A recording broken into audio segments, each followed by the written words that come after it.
जर मित्रांनो तुम्ही माझ्या चॅनलवरती आजच आला असाल तर चॅनलला सबस्क्राईब करा आणि हा व्हिडिओ शेवटपर्यंत नक्की पहा. व्हिडिओ आवडला असेल तर चॅनलला सबस्क्राईब करायला विसरू नका. अमरावतीमध्ये लग्न जुळवतो, तुझी मदत करतो. तरुणीवर नराधमाचा वर्षभर अत्याचार, दोघांना अटक केली आहे. मदत करण्याच्या भयानं एका हतबल महिलेचा विश्वास जिंकून तिच्यावर अत्याचार केल्याची संतापजनक घटना अमरावती शहरात घडली आहे. अमरावती येथे मदतीच्या नावाखाली एका महिलेवर झालेल्या अत्याचाराची ही घटना अत्यंत संतापजनक आणि माणुसकीला काळिंबा फासणारी आहे. अमरावती मदतीच्या नावाखाली विश्वासघात आणि अत्याचार हा एक भीषण अपघात झाला आहे असं म्हणूया. अमरावती शहरातून समोर आलेली ही घटना केवळ एका गुन्ह्याची नोंद नसून समाजात वावरणाऱ्या विकृत मानसिकतेचे दर्शन घडवणारी आहे. एका हतबल महिलेच्या परिस्थितीचा गैरफायदा घेऊन तिच्यावर वर्षभरच अत्याचार करण्यात आल्याचा प्रकार उघडकीस आला आहे. पोलिसांनी या प्रकरणी 2 नराधमांना अटक केली असली तरी या घटनेने अनेक गंभीर प्रश्न उपस्थित केले आहेत.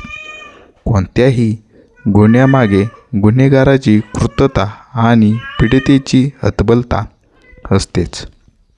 या प्रकरणात पीडित महिलेचे लग्न काही काळापूर्वी मोडले होते. ज्या तरुणाशी तिचे लग्न ठरले होते त्याने काही कारणास्तव तिच्याशी संबंध तोडून तिचा नंबर ब्लॅकलिस्टमध्ये टाकला होता. भारतीय समाजात लग्न मोडणे ही स्त्रीसाठी केवळ वैयक्तिक बाब नसून ती एक सामाजिक आणि मानसिक आपत्ती ठरते. या परिस्थितीमुळे पीडित महिला प्रचंड मानसिक तणावाखाली होती. ज्या व्यक्तीवर तिचे प्रेम होते किंवा तिच्यासोबत तिने भविष्याची स्वप्ने पाहिली होती, तिने अचानक संपर्क तोडल्यामुळे ती पूर्णपणे कोलमडून गेली होती. याच मानसिक हतबलतेचा फायदा घेण्याचे नीच कृत्य आरोपीने केले होते. आरोपीचा कट आणि फसवणुकीचे जाळे आरोपी रियाजुद्दीन आणि वसीम यांनी महिलेच्या या दुःखाचा अचूक अंदाज घेतला होता. समाजात असे अनेक लांडगे वावरत असतात जे कोणत्याही तरी दुःखाची संधी म्हणून वाट पाहत असतात. आरोपींनी महिलेला गाठून तिचा विश्वासघात केला. खोटे आश्वासन देऊन तुझे तुटलेले लग्न मी पुन्हा जुळवून देतो असे आश्वासन त्यांनी दिले. तो तरुण तुझ्याशी पुन्हा बोलेल, तुमचे संबंध पुन्हा सुधारतील असे सांगून त्यांनी महिलेला एका आशेचा किरण दाखवला होता. जेव्हा माणूस संकटात असतो तेव्हा त्याला मदतीचा हात देणारा देवदूतासारखा वाटत असतो. महिलेनेही याच भावनेतून आरोपीवर विश्वास ठेवला. आरोपीने केवळ एकदाच नव्हे तर वर्षभर या महिलेचे शोषण केले. जेव्हा महिलेने त्याच्यावर विश्वास ठेवला तेव्हा त्याने तिच्या घरी जाऊन ती एकटी असल्याचे पाहून तिच्यावर अत्याचार केला. अनेकदा अशा प्रकरणामुळे आरोपी पीडितेला धमकावतात किंवा मी तुझे काम करत आहे असे सांगून तिला गप्प बसवतात. अमरावतीच्या या घटनेतही मदतीच्या नावाखाली सुरू झालेले हे शोषण वर्षभर सुरू राहिले होते, जे अत्यंत वेदनादायक आहे. जेव्हा पीडित महिलेला जाणीव झाली की आपली फसवणूक होत आहे आणि मदतीच्या नावाखाली केवळ शरीरसुख उपभोगले जात आहे, तेव्हा तिने धैर्याने पोलीस ठाणे गाठले. महिलेच्या तक्रारीची गांभीर्याने दखल घेत नांदगाव पेठ पोलिसांनी तातडीने हालचाली सुरू केल्या. पोलिसांनी रियाजुद्दीन आणि वसीम या दोघांनी बेड्या ठोकल्या आहेत. अमरावतीचे पोलीस उपायुक्त गणेश शिंदे यांनी या प्रकरणाची माहिती देताना सांगितले की आरोपीविरुद्ध भारतीय न्यायसंहितेच्या BNS विविध कलमाद्वारे गुन्हा दाखल करण्यात आला आहे. पोलीस आता या प्रकरणाचा सखोल तपास करत असून यामध्ये आणखी कोणाचा हात आहे का याचाही शोध घेतला जात आहे.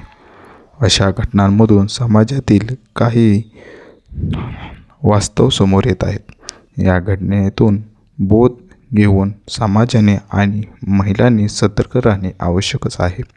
वैयक्तिक किंवा कौटुंबिक समस्या सोडवण्यासाठी अनोळखी व्यक्तीची मदत घेताना 100 वेळा विचार करावा लागेल. लग्न मोडले किंवा कौटुंबिक वाद असल्यास अधिकृत समुपदेशन केंद्र किंवा कायदेशीर सल्लागाराची मदत घ्यावी.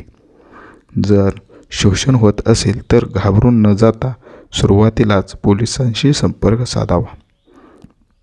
आपल्या आजूबाजूला एखादी महिला मानसिक तणावात असेल तर तिला आधार देणे ही समाजाची जबाबदारी आहे, जेणेकरून ती चुकीच्या लोकांच्या हाताला बळी पडणार नाही. अमरावतीची ही घटना माणुसकीला काळिंबा शरमेने मान खाली घालायला लावणारी आहे. ज्या हाताने मदत करायला हवी होती त्याच हाताने एका महिलेच्या आबरूला हात लावला. मात्र पीडितेने दाखविलेले धैर्य कौतुकास्पद आहे. आता अपेक्षा हीच आहे की पोलिसांनी अटक केलेल्या या नराधमांना कठोरात कठोर शिक्षा व्हावी, जेणेकरून भविष्यात कोणाचीही अशी फसवणूक करण्याची हिंमत होणार नाही. न्यायव्यवस्थेने अशा प्रकरणात फास्ट ट्रॅक कोर्टाच्या माध्यमातून निकाल देऊन पीडितेला न्याय मिळवून द्यावा, हीच जनभावना आहे. जर मित्रांनो तुम्हाला हा माझा आजचा व्हिडिओ आवडला असेल तर चॅनलला सबस्क्राईब करा आणि व्हिडिओला लाईक करा. आणि तुम्ही हा व्हिडिओ शेवटपर्यंत पाहिल्याबद्दल मनापासून धन्यवाद.